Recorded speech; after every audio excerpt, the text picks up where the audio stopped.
Hello, my name is Philip. I'm a filmmaker, and today I'm going to be reacting to the Unreal Engine 5 PlayStation 5 demo. So let's check it out. I've heard a lot of people have been saying I need to watch this. It's crazy, the fidelity that they've reached. It looks like a Pixar movie that you can play. So let's take a look. Just the possibilities for storytelling in general are going to be insane, I think. I mean, I've always viewed gaming as just like interactive storytelling, so I'm really excited to see. Make sure to subscribe if you're new and you want to see more gaming film analysis. And make sure to check out my main channel, which has over 100K subscribers. All right, let's do this. So right off the bat, I love how they're talking about the importance of light. As they reach a higher fidelity with gaming in film, light is everything. It's that subconscious feeling where when you're looking at a professionally made film versus some backyard video, you always see the difference subconsciously. A lot of that is to do with lighting, knowing how to light your subject, and also composition, which we'll get into later. Oh my god, it has to be the right one. Already looks fantastic. Wow. Oh my goodness. So yeah, again, lighting, and then as an artist, the first thing that jumps out to me about this is the fact that they mention a seamless workflow to be able to import the assets from ZBrush, from Maya, whatever program you're working in, directly in and not have to modify it and not have to kind of bog yourself down with more time. Workflow is everything as an artist. And just to eliminate that completely is huge. Be able to just create your art and get it in front of an audience quicker, more seamlessly, and not have to, you know, in the case of gaming, literally lower the quality of your art before you present it, which nobody wants to do, right? So that's just huge from an art standpoint. Before we continue, let's stop a moment and take a look at some of the key features of this demo.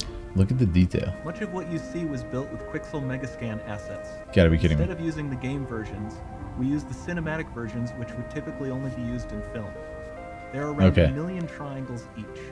And thanks to virtual texturing, they all use 8K textures as well. 8K? Nanite can render an insane number of triangles very quickly.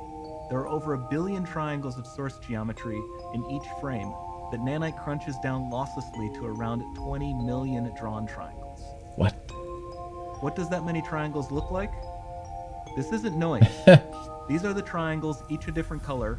Most are so small that they look like noise. Incredible. Nanite achieves detail down to the pixel, which means triangles are often the size of pixels. When you're doing professional quality, you know, filmmaking or video making, you usually want to record in a very low contrast format so that you're not going to lose the detail in the shadows.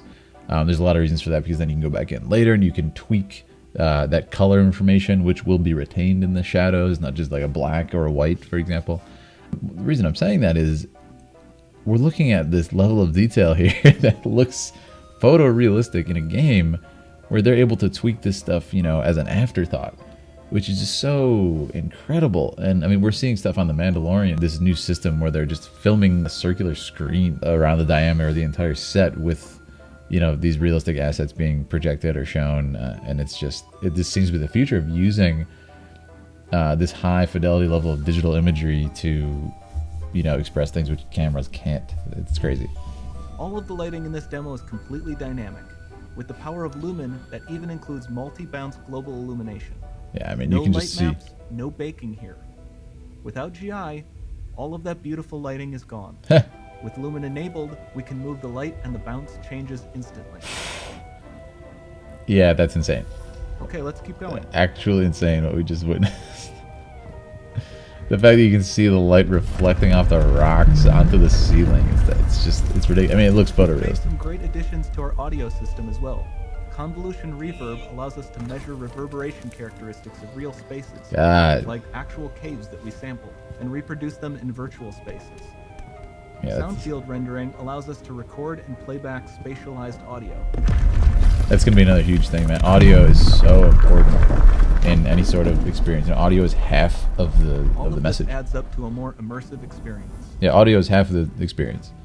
So the fact that they're putting that much care into that, well, that's going to bounce off the walls, it's going to feel like you're in a 3D space. This gives possibilities for VR too, which are going to be bonkers, man. Get ready for that. Oh wow. This swarm of bats was created with our Niagara effects system. Particles in Niagara can now talk to one another and understand their environment like never before. Oh, look at even the fluid simulation. We've also added a ton of new functionality. Yeah, what a lot of people don't understand about high dynamic range is what HDR stands for, is that it's the ability to essentially do a dual exposure, or multiple exposures at once. So where like they just showed, like, oh, without the high dynamic range, look what happens. It's just like you see only that bright part of the light. With this global illumination, you can bounce light off of objects in sort of like a realistic simulation. You just get this rich lighting. If you guys know Corridor Crew, it's a great channel on YouTube. And they were saying a lot of the reason like the clone troopers look weird in Star Wars, if you go back to episode 2 and 3, it's not because of the polygon count. It's not like they, those are like low quality models. Like most of it has to do with lighting, just not being able to, be up to date with what they can do today. They weren't having, global illumination and bouncing light off stuff. It was just kind of like light source, the 3-point lighting, whatever technique you wanted to use. So they just could not get it up to that level. So I'm pretty sure if you were to take those same models and put them in a system like this, they would look incredible. Right, so that's kind of the point, but let's move on. To run fluid lighting is so important. Like you see in the water below. Yeah, the fluid looks great too. Yeah, I mean, I just can't get over the rocks. Like, look at the detail. Incredible. The demo runs on our chaos physics system. Chaos Here physics. we are using it to accurately simulate the rigid bodies of the falling rocks and the cloth of her scarf. Great. I was gonna say, look at even like the way her feet and hands are snapping to the objects. Like it's so naturalistic. It doesn't look like janky and kind of flipping and stuff. Can't wait to see what this is gonna mean for Final Fantasy VII Remake Part 2. I'll tell you that much. Because this is insane. Now that the environment is so complex, we've needed to greatly improve our animation systems to adapt. We've added predictive foot placement and motion warping, which dynamically modifies IK and body position to look more natural. For the character to more literally was just saying that. Interact with the environment, we've added the ability to trigger seamless contextual animation events. I love it. Like her hand on the door. That's promising.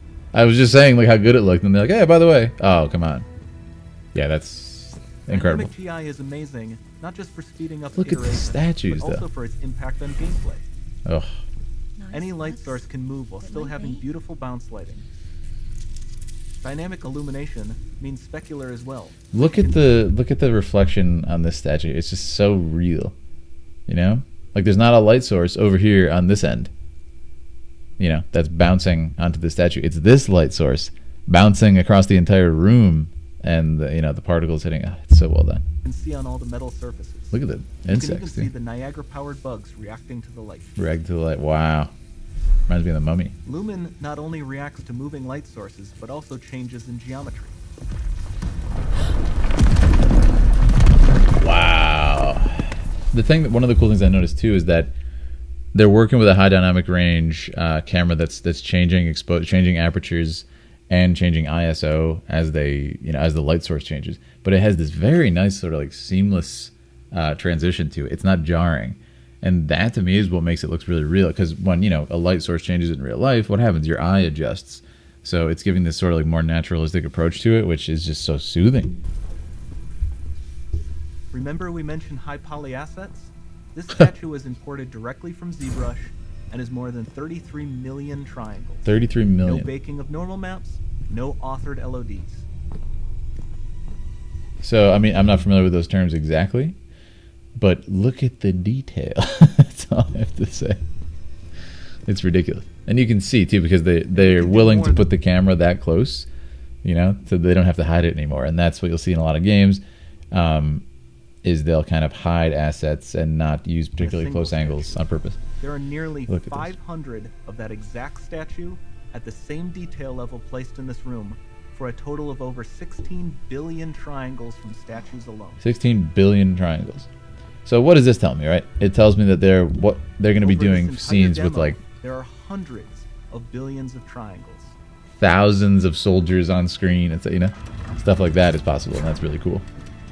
Just NPCs, you could have 1,000 NPCs on screen, just like walking around town, which you just never do before. So it's just opening up possibilities, really. Oh, this is great.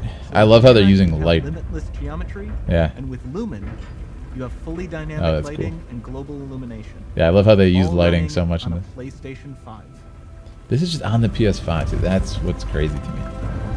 Like, this isn't some, you know, insane, like, high-end PC. Well, I mean, it is. The PS5 is, but you see what I'm saying here. Like, that's the power of this particular engine, is it's optimizing everything, and it's optimizing workflow, which, as I said, is just everything. Whether you're making a film, whether I'm on a shoot, workflow is everything, man. And editing and post-production, like, ugh. Post-production nightmares are aplenty, I can tell you that much. This doesn't need to be constrained to small rooms. It can stretch all the way to the horizon. Guys, look at this. The frame rate, too. It's open. It's just buttery smooth. Don't fail me now. Which is interesting, because it's probably running at, what, 60 frames per second? Possibly a little bit higher, actually. Oh, wow. When film, actually, is 24 frames per second. Wow. Yeah, it's great. I mean, this looks like it's in a Pixar movie, and we're just watching it, you know. So good, yes. So good. I mean, look at the particles, even as she, you know, dodges the statues as they fall. Look at the massive horizon.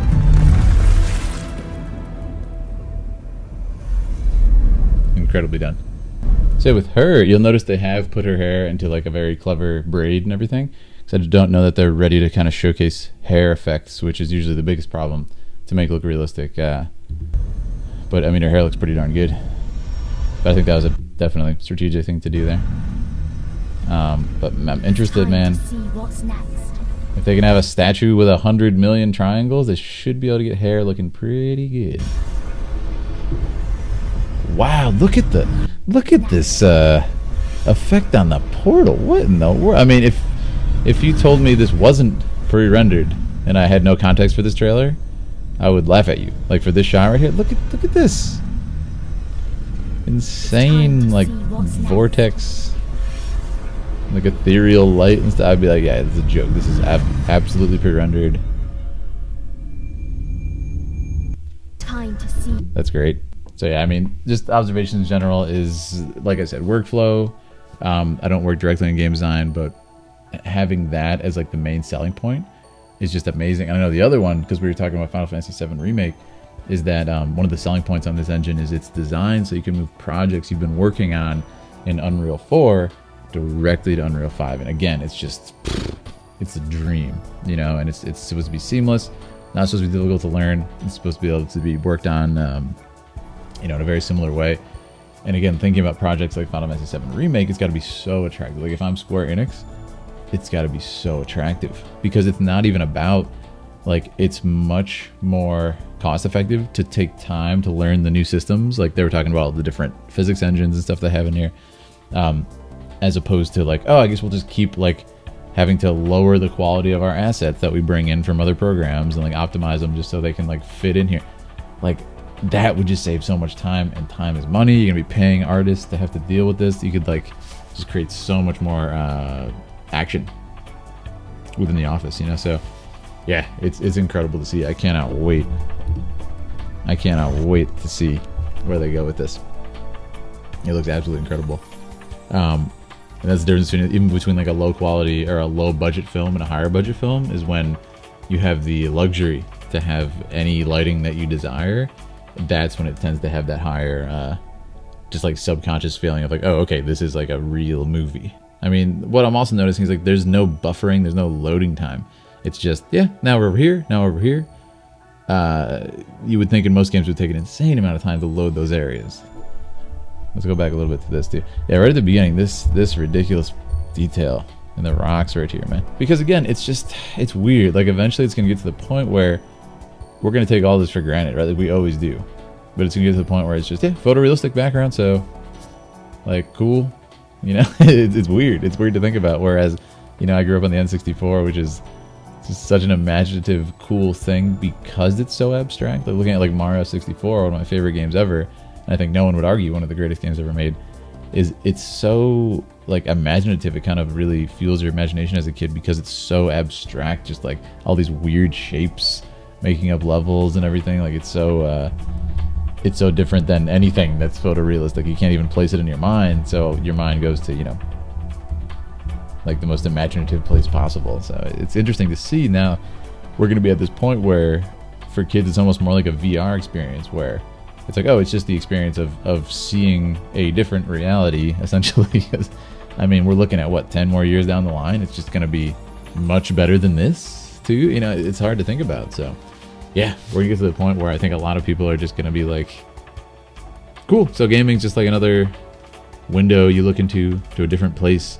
as opposed to, you know, crazy abstract polygons and everything. You know what I mean? Like, think back to N64. I don't know. Do you know what I mean? If you grew up with the N64, let me know. It's a hard concept to express, but anyway, yeah, I'm excited. I'm so excited for my fellow artists. That's what I can say. You know, I feel like we're kind of cousins at this point because filmmaking is so huge in gaming now. But I'm so excited for them to just be able to like have a vision and to be able to bring that vision easier, to bring it to life easier. And that's what this translates to me, essentially, to sum it up. So anyways, great stuff. I hope you guys enjoyed my talk on this. Let me know what your thoughts are. I think the general consensus was it looks really good. So it's just, let me know what you think in the comments. Thank you so much for watching. Make sure to subscribe if you're new, and make sure to go over to Twitch if you want to join the conversation live. We were playing Final Fantasy VII Remake, and it's been a lot of fun. So make sure to drop by and let me know other gaming cinematics you want me to react to. I really want to look at, you guys have been telling me to look at Ghost of Tsushima, which has insane cinematics. Looks like it's right up a Kurosawa film, right? So there's that, and I'm also going to be doing a full review on Final Fantasy VII, as well as analyzing all the music components of that. So thanks so much for watching. I will see you guys next time. Drop by Twitch. Make sure to subscribe. Goodbye.